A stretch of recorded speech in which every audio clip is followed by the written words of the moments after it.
દુનિયાની અંદર જેટલા પણ માણસો હોય છે એના જીવનની અંદર આ ચાર સંપત્તિ ખૂબ અતિ મૂલ્યવાન હોય છે. આ ચારમાંથી કોઈ એક એવી સંપત્તિ છે કે જે તમારી હયાતીમાં અને તમારી ગેરહાજરીમાં હંમેશા એ તમારી રહે છે. આ વાત આજના વિડીયોના માધ્યમથી મારે આપને કહેવી છે.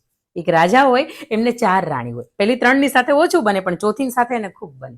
એટલે રાજા એક વખત એ ચોથી રાણીને પૂછે છે કે તું અંતિમ શ્વાસ સુધી મારી સાથે રહીશ ખરા? એટલે એ રાણી તરત જ એનું મોઢું ફેરવી નાખે છે અને કહે છે કે ના રાજા, હું અંતિમ શ્વાસ સુધી આપની સાથે નહીં રહું. આ ચોથી રાણી એટલે આપણું શરીર. આપણને ખબર છે કે સાથે નથી રહેવાનું, છતાંય એને ટાબક ટીબક એને ઉજાડવામાં આપણે સદાય વ્યસ્ત રહીએ છીએ.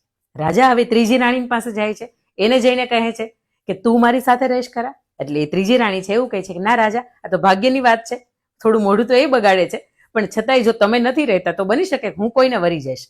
આ ત્રીજી રાણીનું નામ એટલે આપણા જીવનની સંપત્તિ. રાજા હવે બીજી રાણીની પાસે જાય છે અને એને જઈને પૂછે છે કે તું મારી સાથે રહીશ ખરા? એટલે એ રાણી છે એવું કહે છે કે હા, હું રાજા તમારી સાથે તો રહીશ અને અંતિમ કાંધ છે એ પણ હું આપીશ. ત્રીજી રાણી એટલે આપણા જીવનના સંબંધો. અને રાજા હવે પહેલી રાણીની પાસે જાય છે અને એને પૂછે છે. ત્યારે રાજા નિરાશ થઈ ગયા હોય કે આ રાણી પણ મારી હશે કે નહીં. અને એ રાણી ખૂબ ગર્વભેર એવું કહે છે કે હા રાજા, ચિંતા ન કરો, હું તમારી જ છું અને અંતિમ શ્વાસ સુધી કે તમારા ગયા પછી પણ હું હંમેશા તમારી જ રહીશ. આ ચોથી રાણીનું નામ એટલે આપણી યશ, આપણી કીર્તિ, આપણા સત્કર્મો અને આપણે કરેલા અમુક મહાન કાર્યો જે હંમેશા આપણી સાથે રહે છે. અંકિતાની વાત.